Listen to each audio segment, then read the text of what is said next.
Hello बच्चों, कैसे हैं आप। स्टोरी चैनल में मैं आपका स्वागत करती हूँ। आज की स्टोरी बहुत ही प्यारी बच्ची नीलू की स्टोरी। नीलू एक बहुत प्यारी बच्ची थी।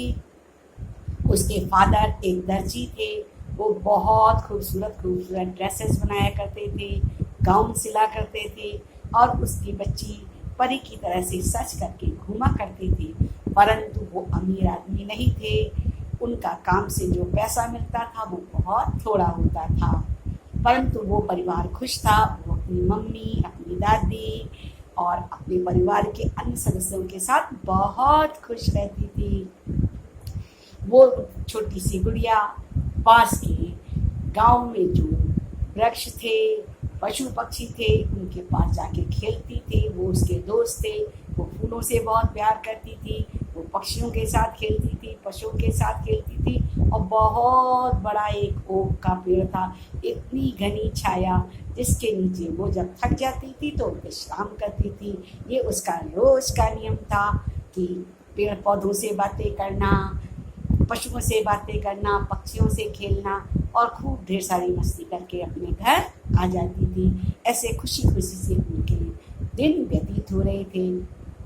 नीलू अब धीरे धीरे बड़ी होने लगी थी। उसकी कुछ फ्रेंड्स बन गई थी। वो उन फ्रेंड्स के साथ खेला करती थी। ऐसे करते करते उन लोगों के कुछ और वर्ष बीत गए और वो लड़की अब 12 साल की हो गई। उसके फ्रेंड भी 12 साल के आसपास के ही थे। एक बार की बात है, वो सारी बच्चियां खेल रही थी और उसी समय वहाँ के राजा का एक आदेश आया जिसमें कहा गया कि जितनी भी बच्चियां 12 साल से कम उम्र की हैं या 12 साल की हैं, उन सबों को राजकुमार के जन्म दिवस पर महल में दावत के लिए बुलाया गया है। और ये सुनकर के सारे लोग मन में उत्साह से भर गए। जिनकी बच्ची 12 साल की थी वो उनके लिए महल में भेजने की तैयारी करने लगे। उनके लिए अच्छे अच्छे गाउन सिलवाने लगे। अब जो नीलू थी उसका गाउन बहुत सुंदर हो, कैसे हो, इसकी उनको बड़ी चिंता थी, क्योंकि उनके पिता दर्जी तो थे, ड्रेस तो अच्छी अच्छी बना लेते थे, परंतु वो गाउन के लिए बहुत अच्छा सुंदर कपड़ा कहाँ से लवाएं और कैसे उसे सजाएं, उस बात की बड़ी चिंता थी। लड़कियों ने तो उसे चिढ़ा भी दिया, अरे नीलू, तुम इतना अच्छा गाउन कहाँ से लाओगी, कैसे पहन करके महल में जाओगी और कैसे पार्टियों में मस्ती करोगी, तुम्हारे फादर के पास तो इतना पैसा नहीं। उस समय तो नीलू कुछ नहीं बोली, थोड़ी उदास हुई। घर आकर के उसने बताया कि उसके फ्रेंड्स उसके बारे में ऐसे बोलते हैं। तो उसके पिता ने कहा, तुम बिल्कुल चिंता मत करो, मैं तुम्हारे लिए अच्छे से अच्छा गाउन बनाऊंगा। तो नीलू ने पूछा कि आप उसे सजाएंगे कैसे। उसने कहा, चिंता ना करो, समय आने में सब कुछ हो जाएगा। और ऐसा कह के उस बच्ची को उन्होंने खुश कर दिया। अब उसके बाद नीलू सो गई। रात तो उसकी बीत गई, परंतु उसे चिंता थी कि उसके पापा ने कह तो दिया है इसकी ड्रेस शानदार होगी, पर उसकी ड्रेस शानदार कैसे होगी, उसके वहाँ इतनी सारी चीज़ें तो है नहीं। और ये सोचते सोचते वो बच्ची फिर खेलने के लिए मैदान में चली गई और उसे फिर वही पशु पक्षी, पेड़ पौधे, फूल, ओक का वृक्ष दिखाई पड़ा और वो खुश होकर के सबके साथ खेलने लगी। इतना खेली कि थक गई और ओक के पेड़ के पास जाकर के सो गई। अब क्या था, जब उसकी नींद खुली तो उसने सोचा, अरे मेरे गाउन का क्या होगा, मैं इतना सुंदर गाउन कैसे पहनूंगी और मैं उस प्रतियोगिता में कैसे भाग लूंगी। वो ये सब सोच ही रही थी, तब तक ओक का पेड़ बोला। उसने कहा, अरे तुम क्यों चिंता करती हो, तुम्हें क्या चाहिए, आज तुम खुश नहीं, उदास लग रही हो, अपनी उदासी मुझे तो बताओ। तो नीलू ने कहा कि मुझे पार्टी में जाना है और मेरे पास एक अच्छा गाउन नहीं है, मैं क्या पहनूंगी, मैं इसी चिंता में बैठी हूँ। ओक ने कहा, देखो तुम सिंड्रेला नहीं हो और मैं जादुई पम्पकिन भी नहीं हूँ, परंतु मैं तुम्हारी सहायता कर सकता हूँ। तो उसने उसकी तरफ मुड़ करके देखा, कहा, आप मेरी कैसे सहायता कराएंगे, बताइए, आप तो एक वृक्ष हैं। उसने कहा, तुम मेरी तरफ देखो।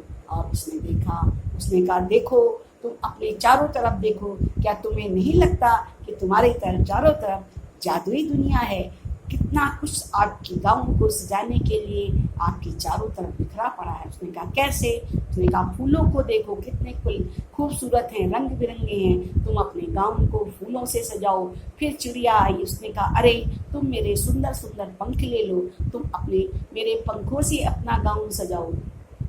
फिर फर वाले पशु आए, उन्होंने कहा अरे तुम मेरे फर ले लो और उससे अपने गाँव को सजाओ। और फिर अच्छी खाल वाले पशु आए, उन्होंने कहा कि तुम मेरी खाल से अपने गाँव को सजा सकती हो। अरे सबका इतना प्यार देख करके वो बहुत खुश हुई कि उसने सोचा भी नहीं था कि लोग उसको इतना प्यार करते हैं, उसके गाँव के लिए इतनी सारी चीज़ें मिल जाएंगी। चिड़िया ने बहुत सारे पंख दिए, फूलों ने ढेर सारे फूल दिए और फर वाले पशुओं ने फर दिए।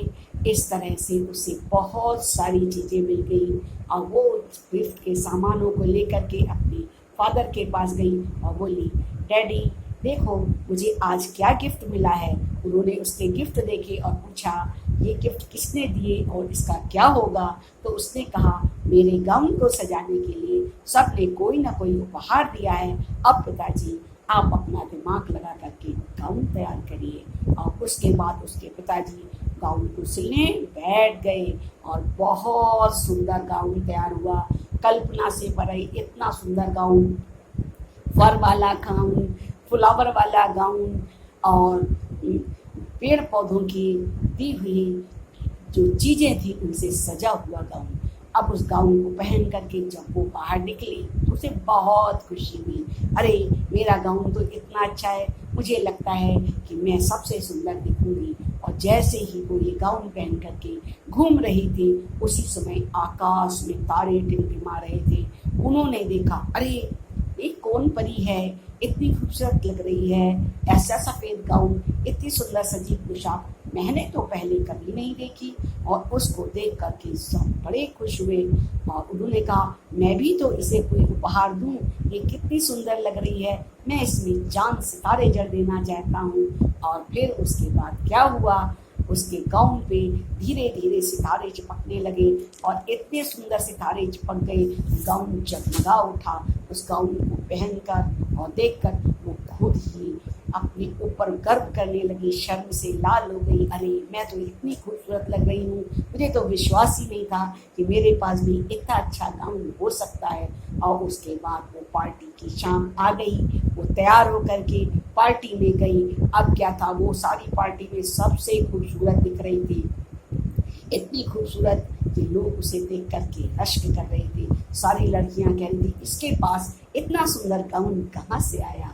परंतु उसके ऊपर तो उसके दोस्तों ने कृपा करी थी। जिस वन में घूमती फिरती खेलती थी वो जादुई वन था, जिसने सभी पक्षियों ने अपनी सहायता दी, पशुओं ने सहायता दी और फिर वो गाउन इतना सजीला सुंदर बन गया।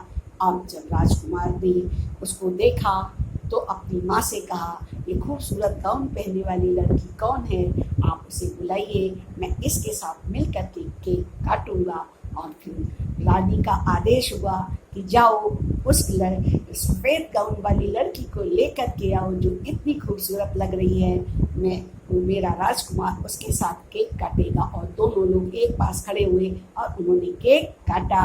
उसके बाद खुशियाँ मनाई गई, खूब फूल बरसाए गए, केक खाया, पार्टी हुई, मस्ती हुई। इतना सुंदर समा था कि वो बहुत खुश हुई और उसने बहुत सारा गॉड को थैंक्स दिया कि थैंक्स गॉड, आपने मेरी इतनी सहायता करी, मेरे वन के दोस्तों ने मेरे लिए इतना सारा सामान दिया जिससे मेरे लिए इतना अच्छा गाउन बना। वो 12 साल की बच्ची अच्छा गाउन पहन के अच्छी पार्टी करके बहुत खुश हुई।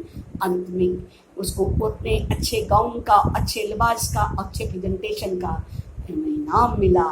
और रानी ने ये घोषणा की कि ये तो बहुत ही प्यारी बच्ची है, जिसकी भी बच्ची हो मैं इसे राजकुमारी बनाऊंगी, अपने महल में रखूंगी और अपने बेटे का विवाह इसी के साथ करूंगी।